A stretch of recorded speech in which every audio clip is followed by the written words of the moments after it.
Hello everyone, welcome to force academy. বন্ধুরা, তোমরা যদি পুলিশ হতে চাও তাহলে অবশ্যই তোমরা ভিডিওটি শেষ পর্যন্ত দেখো। 2026 সালে আমাদের পশ্চিমবঙ্গের ডাব্লিউবিপি লেডি কনস্টেবল এবং কনস্টেবলের নতুন ভ্যাকেন্সি আসতে চলেছে, যেখানে শূন্য পদ প্রায় 20,000 কিন্তু থাকতে চলেছে।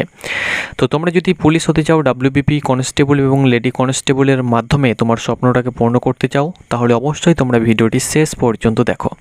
এই ভিডিওর মাধ্যমে আমি তোমাদের সঙ্গে শেয়ার করব ডাব্লিউবিপি কনস্টেবল এবং লেডি কনস্টেবল হতে হলে কতটা কি প্রয়োজন, অর্থাৎ তোমার শিক্ষাগত যোগ্যতা কত লাগবে, কতটা প্রয়োজন, বয়স কত থাকতে হবে তবেই তুমি আবেদন করতে পারবে, উচ্চতা কত থাকতে হবে, কত সেন্টিমিটার তবেই তুমি এলিজিবল, রানিং তোমাকে কত কিলোমিটার করতে হবে মেল এবং ফিমেলের জন্য, ওজন কত কেজি লাগবে ছেলে মেয়ে উভয়ের জন্য, বুকের ছাতি অর্থাৎ চেস্ট কতটা লাগবে, কত সেন্টিমিটার লাগবে, সব কিছু আমি তোমাদেরকে একদম অফিসিয়ালি আপডেট দেবো। তো অবশ্যই তোমরা ভিডিওটি শেষ পর্যন্ত দেখো। এই ভিডিও থেকে তোমরা কিন্তু সব কিছুর আপডেট পেয়ে যাবে। কার কার ছাড় রয়েছে, অনেকে রয়েছে যারা গোর্খা রয়েছে, রাজবংশী রয়েছে, গারোয়ালি রয়েছে, এসটি রয়েছে, তাদের কিন্তু সব কিছুতে ছাড় রয়েছে। তার সঙ্গে সঙ্গে বয়সেও কিন্তু এই বছর তোমাদের 5 বছর ছাড় দেওয়া হয়েছে। তো সব কিছু একদম নিউ আপডেট নিয়ে চলে এসেছি তোমাদের জন্য। এই ভিডিওর মাধ্যমে শেয়ার করে দেব, কারণ কিছুদিন পরেই তোমাদের ডাব্লিউবিপিতে 20,000 শূন্যপদ আসতে চলেছে। তো অনেকের স্বপ্ন রয়েছে, যেহেতু এখন শূন্যপদ ভ্যাকান্সি চাকরি অনেকে করতে চায় এবং ভ্যাকান্সি বার হচ্ছে না বলতেই চলে। তো অনেকে কিন্তু পুলিশের মাধ্যমে তার বেকারত্ব সঙ্গে স্বপ্ন রয়েছে সেটা পূর্ণ করতে চায়। নতুন ফ্রেশার ক্যান্ডিডেট অনেকে রয়েছে যারা এই বছর মাধ্যমিক দিয়েছে বা আগের বছর মাধ্যমিক দিয়েছে বা উচ্চ মাধ্যমিক দিয়েছে, সবে হয়তো 18 বছর হয়েছে। তারা কিন্তু অনেকে জানে না যে ডাব্লিউবিপিতে কতটা উচ্চতা প্রয়োজন বা কত কিলোমিটার রানিং করতে হবে বা ওজন কতটা প্রয়োজন, অনেকে কিন্তু জানে না। তো এই ভিডিওর মাধ্যমে আমি তোমাদেরকে বলে দিচ্ছি। তো দেখো, প্রথমে আমি তোমাদেরকে বলে দিচ্ছি যে শিক্ষাগত যোগ্যতা। দেখো, শিক্ষাগত যোগ্যতা তুমি যদি মাধ্যমিক পাস হয়ে থাকো তাহলেই তুমি কিন্তু আবেদন করতে পারবে যে কোনো বোর্ড থেকে। ওকে, মাধ্যমিকে কোনো পার্সেন্টেজের কড়াকড়ি নেই, সিম্পল পাস। তুমি মাদ্রাসা বোর্ড, আমাদের স্কুল বোর্ড, ওপেন বোর্ড, যে কোনো board, CBSE board, Delhi board, যে কোনো বোর্ড থেকে তুমি যদি সিম্পল 10 পাস হয়ে থাকো, মাধ্যমিক পাস হয়ে থাকো, তাহলে কিন্তু ডাব্লিউবিপি কনস্টেবল এবং লেডি কনস্টেবলে আবেদন করতে পারবে।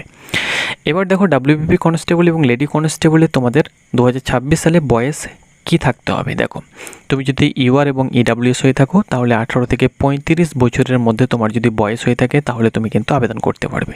দেখো, এর পূর্বে তোমাদেরকে বলে দিচ্ছি যে ভ্যাকেন্সিগুলো বার হয়েছিল সেখানে কিন্তু 18 থেকে 30 ছিল। এই বছর তোমাদের 5 বছর সব চাকরিতে ছাড় দেওয়া হয়েছে, অর্থাৎ এই বছর তোমাদের এই বছর থেকে 5 বছর ছাড় দেওয়া হয়েছে। এই যে 5 বছর তোমাদের ছাড় দেওয়া হয়েছে এটা কিন্তু তোমাদের 2 বছর থাকবে, অর্থাৎ 2 বছর পর কিন্তু আগের যে নিয়ম ছিল সেই নিয়মেই কিন্তু তোমাদের বয়স গণনা করা হবে। এই বছরের জন্যই কিন্তু তোমাদের 2 বছরের জন্য কিন্তু তোমাদের 5 বছর কিন্তু চাকরিতে ছাড় দেওয়া হয়েছে বয়সে। ওকে, ইউআর ইডাব্লিউএস হয়ে থাকলে 18 থেকে 30 ছিল, সেটা 35 করা হয়েছে। এবং তুমি যদি এসসি এসটি হয়ে থাকো তাহলে সেখানে তোমাদের 18 থেকে 35 ছিল। যেহেতু তোমরা এসসি এসটি 5 বছর ছাড় পেতে, তাহলে 18 থেকে 35 ছিল। এই বছর তোমাদের আরও 5 বছর ছাড় দেওয়া হয়েছে, সেহেতু তোমরা 18 থেকে 35 এরকমই পাবে। এবং তুমি যদি এসসি এসটি হয়ে থাকো তাহলে 5 বছর প্লাস, অর্থাৎ তোমার 18 থেকে 40 বছরের মধ্যে বয়স হয়ে থাকলে তুমি কিন্তু আবেদন করতে পারবে। ওবিসি প্রার্থী তুমি যদি হয়ে থাকো তাহলে এর পূর্বে তোমাদের 18 থেকে 33 বছর ছিল। যেহেতু এই বছর তোমাদের 5 বছর ছাড় দেওয়া হয়েছে, সেহেতু 18 থেকে 38 বছর বয়স হয়ে থাকলে তুমি কিন্তু আবেদন করতে পারবে। এই যে 5 বছর তোমাদের ছাড় দেওয়া হয়েছে এটা শুধুমাত্র 2 বছরের জন্য। এরপরে বয়স হয়ে যাবে ইউআর ইডাব্লিউএসের জন্য 18 থেকে 30, এসসি এসটির জন্য বয়স হয়ে যাবে 18 থেকে 35 এবং ওবিসির জন্য বয়স হয়ে যাবে 18 থেকে 33 বছর। ওকে, এবার দেখো উচ্চতা। ডাব্লিউবিপি কনস্টেবল এবং লেডি কনস্টেবলের কিন্তু আলাদা আলাদা উচ্চতা রয়েছে। ছেলেদের জন্য আলাদা উচ্চতা লাগবে এবং মেয়েদের জন্য কিন্তু আলাদা উচ্চতা চাওয়া হয়ে থাকে। তো দেখো, মেলের জন্য সবার জন্য 167 সেন্টিমিটার উচ্চতা হতে হবে ছেলেদের বেলায়।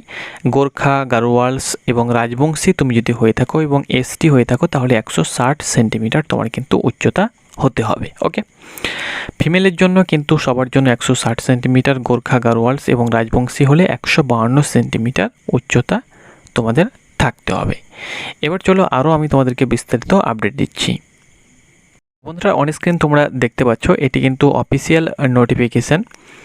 এই নোটিফিকেশান থেকে তোমাদেরকে আমি আপডেট দিচ্ছি, এটা কিন্তু পূর্বের নোটিফিকেশান। ওকে, এটা কিন্তু পূর্বের নোটিফিকেশান 2024 সালে যে তোমাদের ভ্যাকেন্সি বার হয়েছিল তার নোটিফিকেশান। এখানে কিন্তু তোমাদের এই অফিসিয়াল থেকেই তোমাদেরকে আপডেট দেবো, তোমাদের হাইট কতটা লাগবে, কতটা কি লাগবে। দেখো এলিজিবিলিটি 18 থেকে 30 বছর ছিল এর আগের বার, যখন তোমাদের ভ্যাকেন্সি বার হবে সেই হিসাবে কিন্তু তোমাদের ডেট অফ বার্থ ধরা হবে।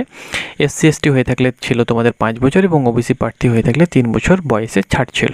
ওকে, এবছর তোমাদের 5 বছর ছাড় দেওয়া হয়েছে, চাপের কোনো বিষয় নেই, সবাই কিন্তু অনায়াসে বয়সে ছাড় পেয়ে যাবে 5 বছর করে, সেহেতু আবেদন করতে পারবে। এবার দেখো মেলের ক্ষেত্রে আমি তোমাদেরকে বলেছি ক্যান্ডিডেট অফ অল ক্যাটাগরিজ, অর্থাৎ গোর্খা, গারোয়ালি, রাজবংশী এবং শিডিউল ট্রাইব এদেরকে বাদ দিয়ে সকলের জন্য 137 সেন্টিমিটার উচ্চতা লাগবে। গোর্খা, গারোয়ালি, রাজবংশী এবং শিডিউল ট্রাইব ST তুমি যদি হয়ে থাকো এবং তুমি যদি মেল প্রার্থী হয়ে থাকো তাহলে 160 সেন্টিমিটার হাইট লাগবে।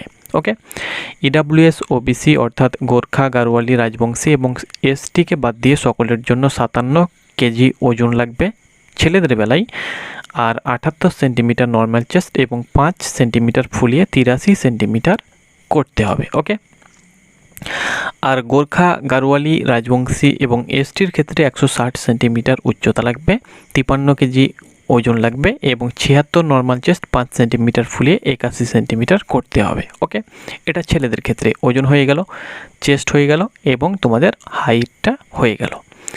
এবার দেখো ফিমেলের ক্ষেত্রে সকলের জন্য 160 সেন্টিমিটার 49 কেজি ওজন লাগবে, চেস্ট কিন্তু কোনো প্রকার লাগবে না। গোর্খা, গারোয়ালি, রাজবংশী এবং ST যারা তোমাদের ক্ষেত্রে 152 সেন্টিমিটার উচ্চতা থাকতে হবে, 45 কেজি ওজন লাগবে। ওকে, গোর্খা, গারোয়ালি, রাজবংশী এবং STর ক্ষেত্রে ওজনে ছাড় রয়েছে। ছেলেদের ক্ষেত্রেও এখানে কিন্তু তোমরা দেখতে পাচ্ছ প্রায় 4 কেজি ছাড় এবং মেয়েদের ক্ষেত্রেও কিন্তু 4 কেজি ছাড় রয়েছে, তোমরা অন স্ক্রিন দেখতে পাচ্ছ।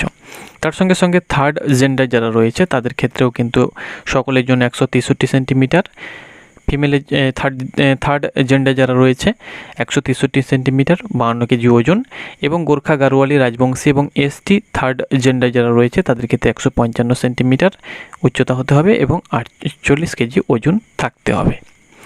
এবার চলো তোমাদের পিইটিতে কী কী থাকবে ফিজিক্যাল এফিসিয়েন্সি টেস্টের ক্ষেত্রে। দেখো মেলের ক্ষেত্রে থাকতে হবে 1600 মিটার 6.5 মিনিট সময়, তোমরা অন স্ক্রিন দেখতে পাচ্ছ। 1600 মিটার তোমাদের রানিং থাকবে, তোমাদেরকে গ্রাউন্ডে করতে হবে, 4 পাকা হতে পারে, 8 পাকা হতে পারে। 1600 মিটার রানিং থাকবে 6.5 মিনিট সময় ছেলেদের ক্ষেত্রে। মেয়েদের ক্ষেত্রে 800 মিটার রানিং করতে হবে, 4 মিনিট সময় থাকবে। থার্ড জেন্ডার যারা রয়েছে তাদের ক্ষেত্রে 800 মিটার রানিং থাকবে, 3 মিনিট 30 সেকেন্ড সময় থাকবে। ওকে, এটা হয়ে গেল। এবং যারা এক্স সার্ভিসম্যান রয়েছে মেলের ক্ষেত্রে 800 মিটার 3 মিনিট 30 সেকেন্ড, ফিমেল এবং থার্ড জেন্ডার যারা রয়েছে এক্স সার্ভিসম্যান তাদের ক্ষেত্রে 800 মিটার 4 মিনিট 30 সেকেন্ড সময়। তো এটা ছিল কিন্তু তোমাদের পিইটি এবং পিএসটির পিএমটির পুরোপুরি আপডেট আমি তোমাদের সঙ্গে তুলে ধরলাম। তো আশা করছি বন্ধুরা তোমাদেরকে বোঝাতে পেরেছি। ভ্যাকেন্সি যখন চলে আসবে আমি তোমাদেরকে আরও একবার আপডেট দিয়ে দেবো। এখন তোমাদেরকে আপডেট দিলাম কারণ তোমরা অনেকে ইউটিউবে সার্চ করবে, দেখবে, এই কারণে তোমাদেরকে অগ্রিম জানিয়ে দিলাম।